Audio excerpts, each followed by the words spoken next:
So in this video, we're going to talk about the benefits of having a freely rotational downswing. How is rotating a little bit more efficiently going to benefit your golf swing? And of course, it will do in a lot of ways. So we're going to answer that, and we're going to get to a few rotational misconceptions as well. So it's going to be a great one for the knowledge base there. So I'm Jonathan Chan with JChownGolf. Let's dive right into it. So having a more freely rotational downswing with good quality rotation is going to help you in two main ways. It's going to help you to hit the ball straighter, and it's going to help you hit the ball a little bit longer as well. So let's get to the most important one and the most beneficial one from this first is actually the accuracy portion, getting you to hit it straighter.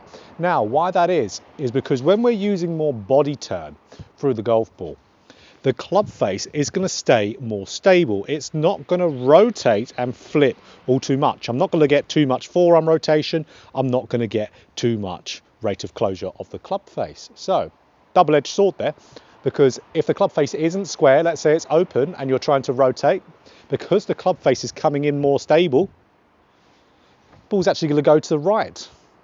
So, got to remember what that club face is doing coming into impact. If you're rotating nicely, it's going to stay very similar. So, when we're rotating, we want to make sure that that club face is nice and square coming into the golf ball, because that club face will remain square and the body's pivot and rotation is controlling that club face there.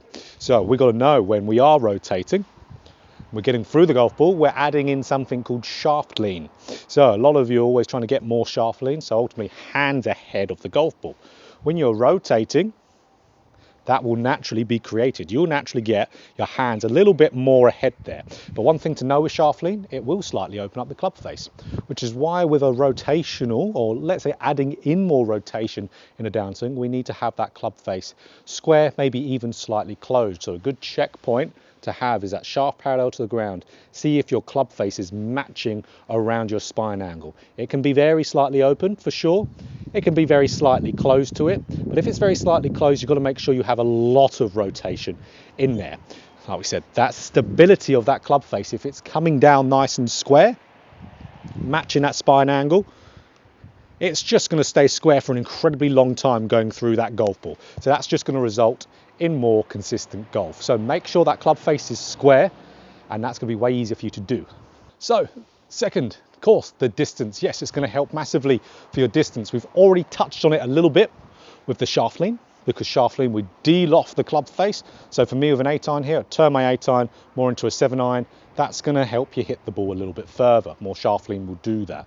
Not necessarily jumping your speed up, it's more just making you have more efficient movement going through delivery. So there's that, and there's also one of the forces we put into the ground that this is going to increase. And what is that force called? Rotational torquing.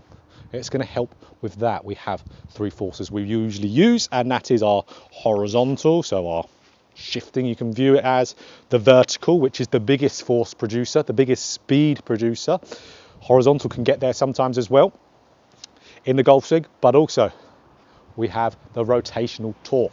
So you're torquing movements. Imagine someone like a shot putter, for example, someone who's doing a very rotational sport, amount of force they're producing by turning and throwing that shot put off their shoulder. They wouldn't be doing it very far and throwing it very far if they weren't rotating to do it. Golf's very similar in a rotational move to create some extra force. Got to remember, we're using a little bit more musculature. We're generating a little bit more power from using big, stronger muscles. So we're going to generally hit the ball a little bit faster. So if I use more of my rotation here whilst implementing other elements, I have a lot of vertical force in my golf swing as well. That's going to help me blend those together and hit the ball quite far.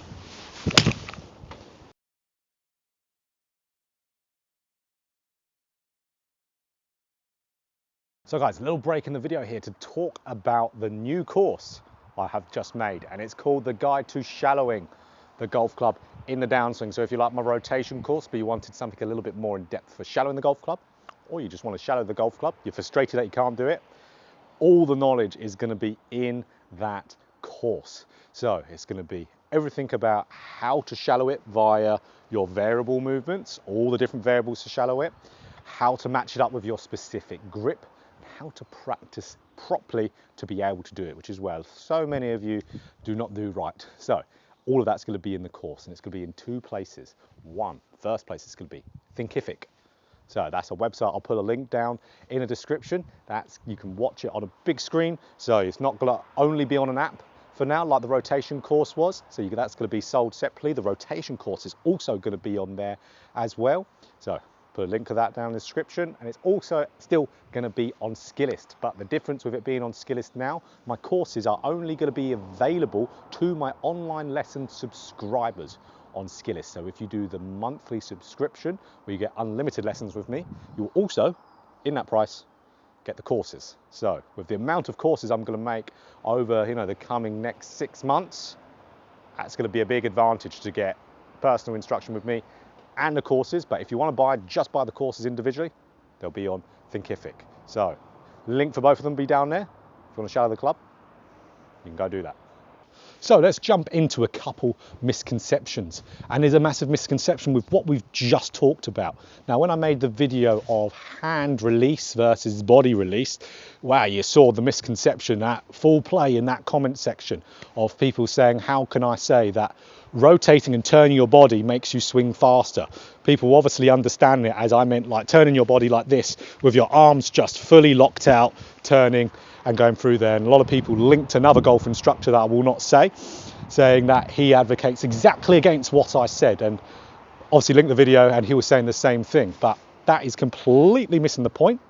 Yes, you can swing fast with a lot of flash speed going through the golf ball, a lot of rotation of those forearms that will get you swinging really quite fast, but it's completely inaccurate. That's why we don't hear too many long drive pros say that they're really trying to release their hands so fast. If we want to learn how to generate speed, we look into what long drive players are doing and apply it a little bit into our golf swings. And none of them are talking about flash speed going through the golf ball because they've still got to hit a grid. We have to play golf and get balls into position. Just doing this is where the misconception of when you get longer, you hit the ball more wayward. Because if you're doing it through this method, yes, your club face is really square for a split second, just timing. So as we know, we're not rotating with our arms fully locked out, using our body, doing this. This is something I saw a lot in a few videos that people linked me. We know we don't swing a golf club like that. We know we don't.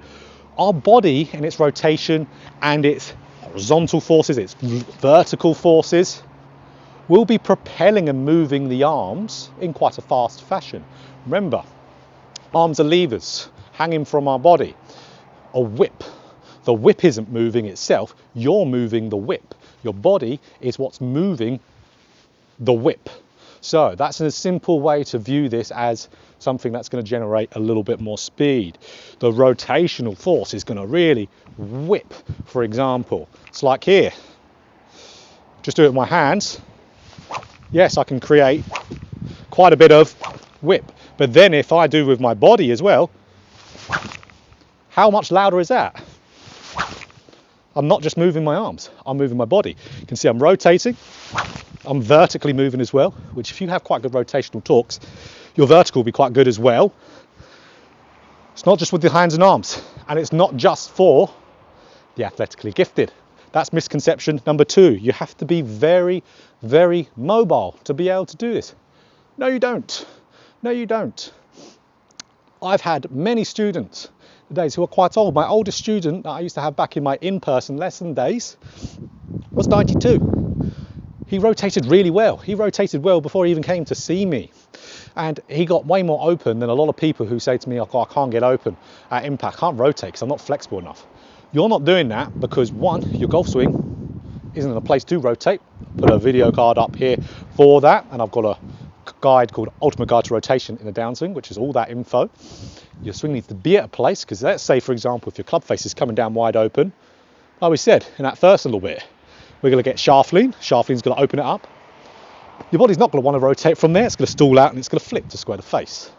Your swing isn't in a place to rotate. And 2, this is a move that takes a long time to get into a golf swing. A long time. People do not really catch on to how long a pivot movement takes to get into your golf swing? How many muscles are moving when you're working on your entire pivot, which is rotation is obviously an element of the pivot?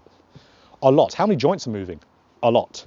It's going to take a long time for your brain to be able to really create some new patterns to be able to do that movement. It's not going to happen in a couple practice sessions. Give it a year, maybe more, to do this. So it's going to take a long time, but you're going to be playing really good when you get this quite nicely. So you do not need to be ultra athletic, ultra mobile to do this. The more important thing about rotation is making sure that rotation is gradual. So it's not slowing down, it's continuously going over how open you get. How open you get is a little bit down to mobility, but that's just one element of rotation. That doesn't mean you can't rotate if you can't get that open. Just stand there, do this. You can rotate fine. You can do that with a golf club in your hand too.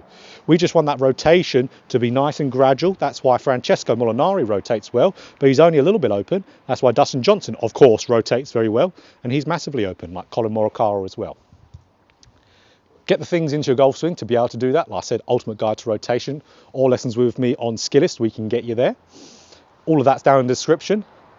And then just rep it out, guys, rep it out. You have to get the reps in to be able to do this. I see so many YouTube comments of people going, I tried it, didn't hit the ball great, I'm not going to do it again. You're not going to be good at golf if that's your mindset, that's for certain. From a professional, every professional that's ever played, they've hit millions of golf balls, millions of golf balls. Anyone who's any good at golf, millions of golf balls, is not going to be there in 6 months, let alone a couple practice sessions. So keep grinding away. Knowing it's beneficial for your golf swing is huge. I think you all know that watching this anyway. There are a few of you out there that don't know. So if you enjoyed this video, of course, click that like button if you want more golf instruction just like this. Hit the subscribe button and hit the bell button too to be notified every time I put out a video. So these are the benefits to rotation, a little bit of some misconceptions in there as well. And yeah, let's keep grinding on it and get that rotation into your golf swing.